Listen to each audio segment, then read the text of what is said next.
Greetings. Here again for another reflection on St. Joseph, one I think especially helpful in these days that we're living in. As I record this, it's actually only a little while after my last one, but a little more formally dressed. I'm getting ready for Mass. Something really unique to our situation, but we can draw a lot of help from St. Joseph is St. Joseph was not a man who sought to control his circumstances. Now, it's sort of a human thing that we want to be in control. God gave us creation and to have authority over it. But there's a difference between having authority over creation and our surroundings and domineering them. See, we domineer them because we are afraid that God is we're gonna be left out. God's not gonna help us. That's the fear that repeats itself in so many ways. And in our current circumstances, it's natural. It's an effect of our fallen human nature that we get angry.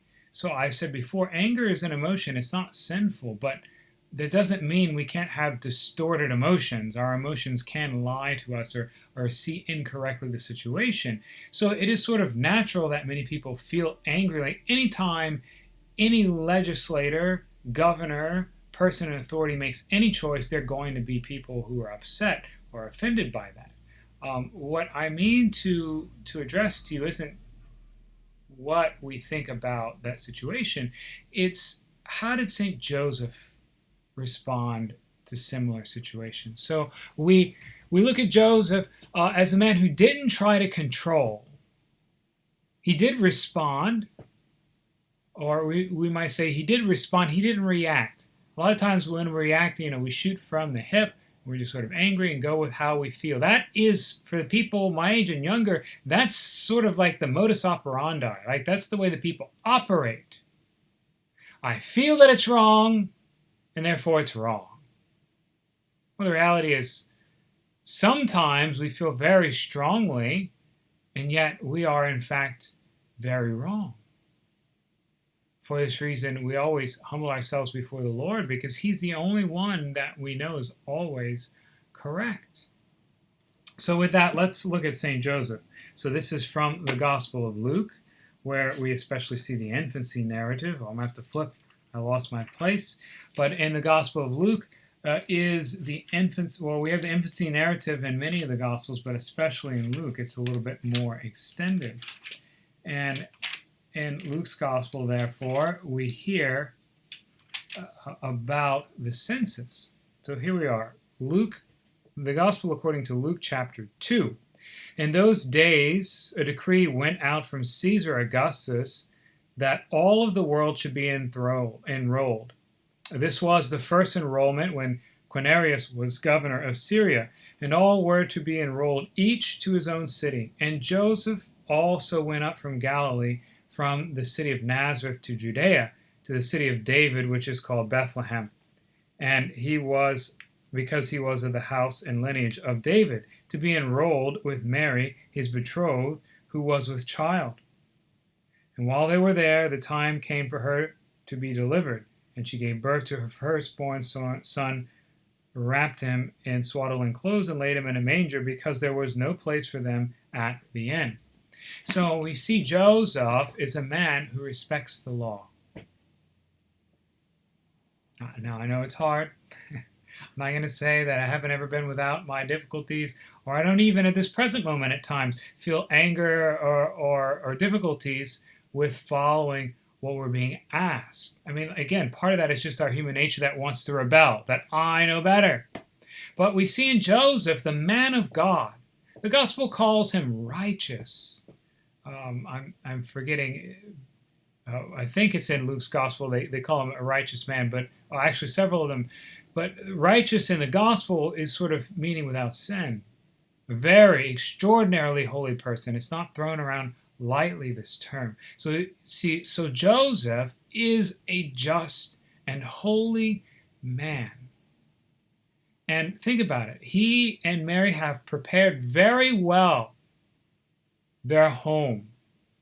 to receive the child Jesus. I mean, think about yourselves when you prepared for your children, if you have them. And, you probably didn't just throw things together. I know some friends of mine, they didn't have a child. Well, actually, they ended up having a child by birth, but they were fostering children in the meantime. And with this, there was very strict guidelines. Like you had to have ready to go a set of toys for a boy and a girl. And you had all kinds of things. And they did all of this in anticipation of a child that they may or may not have. Joseph and Mary did that, and they did it well. And yet, here comes this judgment by the government, and it requires them to abandon everything at a very sensitive time. Many people today, I'm not going to try to speak to your situation precisely because you know it keener than I, but having talked to some businesses, there's a lot of uncertainty. A friend of mine applied for a small business loan, and he was frustrated that he applied he applied once, can't apply twice, but they pulled his credit twice and still haven't even gotten back with him. And so it puts him in a worse position than he was before he applied for the loan. It's very frustrating. And I might add, frustration is anger, which doesn't have an outlet. But what does Joseph do? We can be absurd a little bit. Sometimes when we make an absurd point, it helps make the median more clear. Joseph might have said, I'm not going to follow your thing. I'm the foster father, the Son of God, thank you. We deserve special requirements. And isn't that what we really get upset about? Well, we want special requirements, but when someone else has them, we get angry. There was a governor in another state, right? And people got angry because he's very, very closely demanding people not go anywheres in his state, and yet he went and he violated his own guidelines. Not just having a press conference without a mask. People make a picky point about that, but I think reasonable people understand that the governors make these press conferences because they need to communicate very well some information that would be hard to do with a mask. And outside of that, many, if not all of them, do. But Joseph doesn't clear out an exception for himself, nor does the Son of God. Jesus chose, or rather God the Father chose and Jesus accepted to endure this humiliation and this poverty of being born in a place for animals. Let that sink in. For God, it was by choice. But for St. Joseph, a man of God, right? He is a good husband and a good father, and he provides for his children, and he's done everything to prepare for Jesus. And can you imagine the humiliation? He would be sort of justified to get up and angry and say, it's not right, we're going to protest. Joseph doesn't. He goes. He gathers what little money and things they have, and he goes the long journey to be counted in the census. And when he gets there, as Father Champagne, I like the way he tells the story. He's like, yeah, he goes there, he says, Joseph had a little greased the palm of the guy at the front desk. We found there's actually an opening. It's room 132. I didn't see it before. He said, but Joseph didn't have the money, or Mary, to grease the palms of the attendant. They weren't important enough. In fact, often we've said, that an innkeeper says, I got a stapler on the back for you that you can help. But one of the private revelations says, and personally I like that one, take it for what you want. But one of them said that Joseph wasn't actually offered this place. Joseph knew it from his work as a shepherd, which is poor, right? Shepherds were not well looked upon by Jews. You could not keep ritual purity and be a shepherd. But he knew from his work that there was a sort of place for shepherds when they were stuck out in the fields and couldn't get back in. So a little refuge, nothing much, right? It's like some of the farmers, you have little utility sheds or something out where your equipment is, and it's a place you can go for shelter when you have to, but you wouldn't choose to stay out there all night. Maybe some have a place like that, but a lot of people, you don't. You get a little something out there, just enough to get you by because there's a thunderstorm coming in or what have you. That's what Joseph found. And again, that private revelation says that Joseph brought Mary there saying, well, here, Mary, at least you can find some rest here. I'm going to go knock on some other doors. I have some family members, extended family. I'm going to go ask them. I really don't want you to have to stay here, but at least you'll be here. And so he goes, right, and he knocks on the door, and his family, even his family, turns the door closed on him. And what a humiliation. We don't reflect enough on the humiliations of Joseph. That's what makes him virtuous. You learn virtues through being challenged in them. So the virtue of humility, you learn through humiliations because your virtue of humility has to be tested. And without testing it, I won't say you have no virtue, but you certainly don't have supreme virtue. And Joseph was tested. He did not rebel. He didn't say unjust is God. At least in what the scriptures, he didn't even say unjust is Caesar. He did the best that he could possibly do by his family, and I would say with supernatural charity and supernatural courage embraced the situation. Jesus says, take up your cross daily and follow me. Well, you got to remember that Jesus in his human nature was formed by Joseph and Mary, and I guarantee you Jesus was aware of many times in life where he saw Joseph suffer and was treated unjustly. Again, private revelation in a place tells us that he was not paid for some of his work.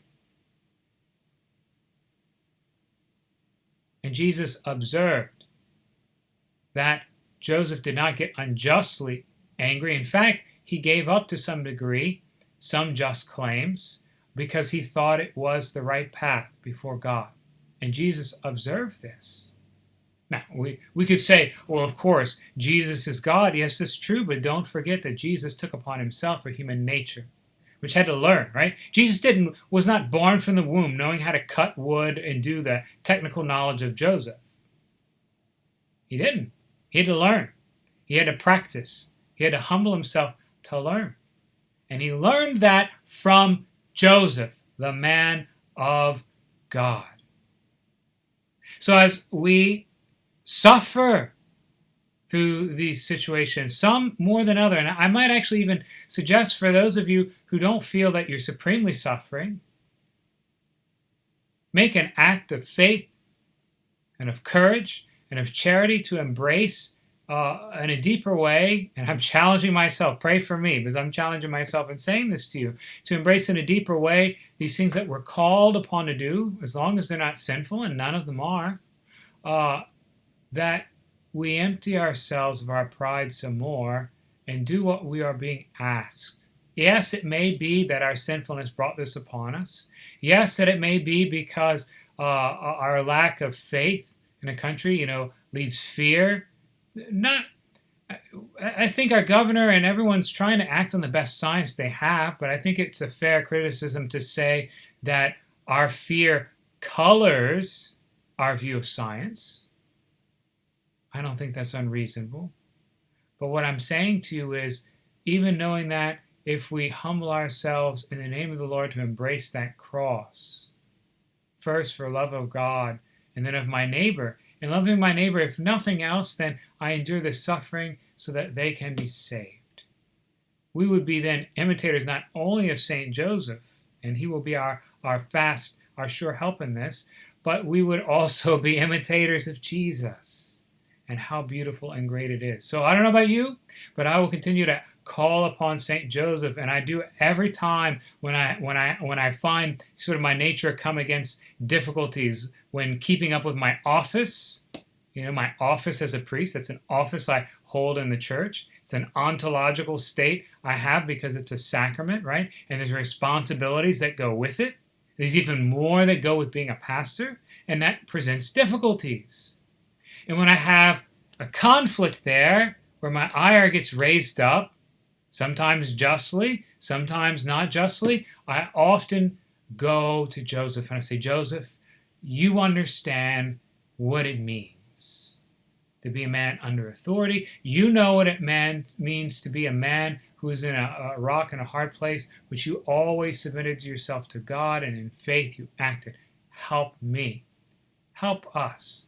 My brothers and sisters, if we, as Christians, and like St. Joseph, imitating Jesus, humble ourselves, embracing the cross, and taking responsibility in this way, I believe that we will find great blessing for ourselves and for all of humankind. May God bless and keep you, and may St. Joseph pray for you, pray for us all.